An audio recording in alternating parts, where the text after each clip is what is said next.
Ada seorang pria yang diakui sebagai seorang santo dalam gereja Katolik. Dia memiliki stigmata. Apa itu stigmata?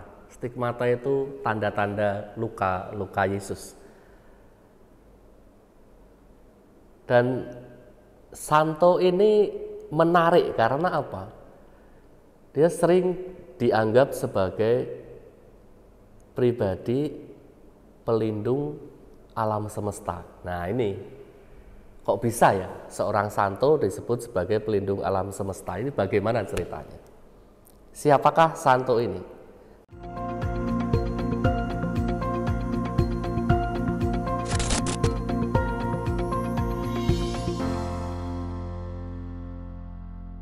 Santo ini adalah Santo Fransiskus dari Assisi yang oleh gereja biasanya diperingati setiap tanggal 4 Oktober. Kalau kita mencermati kisah hidup dari Santo Fransiskus ini, wah ini luar biasa menurut saya. Karena apa? Dia terlahir dari keluarga yang mapan. Ya, ayahnya seorang pedagang kain yang kaya raya tentu saja ya. Pedagang kain pada waktu itu tentu saja luar biasa. Sehingga apa? Sejak kecil dia dimanja, hidup foya-foya, boros itu. Karena memang semuanya ada. Ya. Jadi karena situasi gaya hidupnya seperti itu. Tetapi ada satu kisah yang itu membuat Santo Fransiskus dari Assisi ini mengubah cara hidupnya, ya,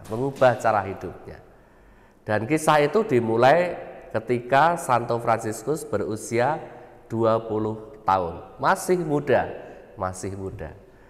Tapi karena situasi pada waktu itu kota Assisi itu ada perang saudara dengan kota Perugia. Dan bersama dengan teman-temannya itu Santo Fransiskus ya, ikut berperang, ya, menjadi prajurit. Memang cita-citanya itu sangat keren pada waktu itu, menjadi prajurit berperang, ya, namanya semangat muda melihat teman-temannya berperang, dia berperang. Sayangnya pada waktu itu ya, Santo Fransiskus itu ditangkap dan dipenjara.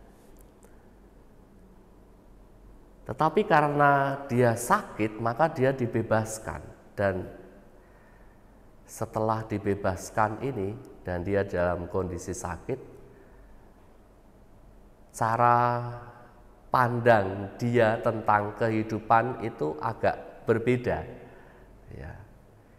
Dia mulai memberikan perhatian kepada orang yang sakit, memberikan perhatian kepada orang miskin. Cara hidupnya sendiri itu juga cara hidup yang sederhana, ya. Bayangkan masih muda tetapi kisah hidupnya sungguh luar biasa, punya pengalaman, berbagai macam pengalaman pahit, tetapi justru itu yang pada akhirnya mengubah cara hidupnya, tidak hanya memberikan perhatian kepada orang-orang miskin, tetapi juga hidup doanya itu semakin bertambah.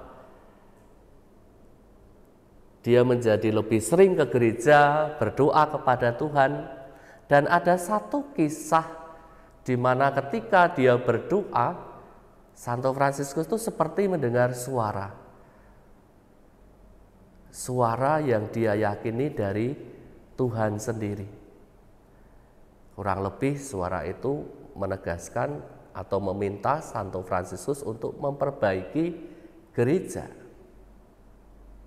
Karena dia meyakini bahwa itu adalah suara Tuhan, yang dia lakukan apa? Dia pulang ke rumah, kemudian dia mengambil kain ayahnya itu, dia jual dengan maksud apa? Uangnya bisa untuk memperbaiki gereja. Ini kan luar biasa ya cara berpikirnya ya. Tetapi ya kita tahu hasilnya ya, orang tuanya marah. Nah, kemarahan orang tuanya itulah yang pada akhirnya membuat Santo Fransiskus ini mencintai gaya hidup sederhana. Nah, kemudian gaya hidup sederhana yang dia jalani itulah yang membuat dia peka, ya. Karena ada istilah yang sama akan mengenal yang sama, maka dia peka dengan situasi dan kondisi orang-orang di sekitarnya. Kalau ada orang sakit dia kunjungi, ada orang miskin dia bantu. Dan kemudian langkah hidupnya itu semakin dalam lagi, semakin besar lagi. Dia mengambil satu langkah yang selangkah lebih maju, ya. Dan pengaruhnya itu bahkan sampai dengan sekarang ini, yakni bersama dengan temannya dia mendirikan ordo. Dan ordo pertama yang didirikan itu adalah ordo yang kita sebut ordo Saudara Hinadina, ya, OFM. Dan masih banyak ordo yang lain, ya, kayak ordo kedua, OSF dan lain sebagainya. Dari kisah ini sebetulnya apa toh yang bisa kita pelajari sebagai umat beriman, ya. Santo Fransiskus ini kan begitu dekat dengan Tuhan, ya. Kepahitan hidup yang dia jalani itu bukan membuat dia putus asa, tetapi menjadikan dia justru semakin dekat dengan Tuhan dan semakin dekat dengan sesama. Kepahitan yang membuat dia itu semakin bisa melihat penderitaan dari orang lain. Kepahitan yang membuat dia itu semakin bisa memaknai dan menemukan arti sebuah penderitaan. Dan itu yang mendekatkan dia kepada Tuhan dan mempersembahkan hidupnya itu untuk Tuhan. Sampai akhirnya apa? Karena begitu dekatnya dengan Tuhan, mempersembahkan hidupnya untuk Tuhan, Tuhan menganugerahkan stigmata, luka-luka Yesus dalam dirinya, supaya dia betul-betul bisa merasakan apa yang Tuhan alami. Ini kan sungguh tanda dia sangat dekat dengan Tuhan, ya, sampai Tuhan menganugerahkan seperti itu. Jadi ini sesuatu hal yang bisa mengubah, ya, perubahan menjadi semakin lebih baik. Itu yang kita bisa pelajari dari Santo Fransiskus dari Assisi. Lalu kalau sekarang ini Santo Fransiskus dari Assisi ini juga sering disebut sebagai pelindung untuk alam semesta. Karena apa? Karena dia begitu dekat dengan alam semesta dan menjadikan alam semesta itu sebagai saudara dan saudari. Dia menyebut, ya, memanggil alam semesta itu sebagai saudaranya sendiri. Ini kan sungguh luar biasa, ya, sungguh luar biasa menurut saya. Begitu cintanya dia kepada Tuhan sehingga apa? Tidak hanya manusia yang dia jadikan sebagai saudara, tetapi alam semesta, ciptaan Tuhan. Ini kan sesuatu hal yang patut untuk kita cermati, menjadi inspirasi dalam kehidupan kita untuk menjaga lingkungan hidup kita. Apalagi di Keuskupan Agung Jakarta untuk tahun depan itu kan ardasnya soal lingkungan hidup. Kita bisa belajar dari Santo Fransiskus dari Assisi ini, menjadikan segala sesuatu yang ada di sekitar kita, tidak hanya manusia, tumbuhan, hewan, dan lain sebagainya, itu adalah saudara. Sehingga apa? Dijaga. Dan alam semesta itu menjadi saudara sekaligus tempat yang nyaman. Kalau kita menjaga alam semesta kan kita menjadikan alam semesta itu sebagai tempat yang aman dan nyaman untuk kita tinggali. Tidak hanya untuk saat ini, tidak hanya untuk kita, tetapi juga lebih-lebih adalah untuk generasi selanjutnya, generasi penerus.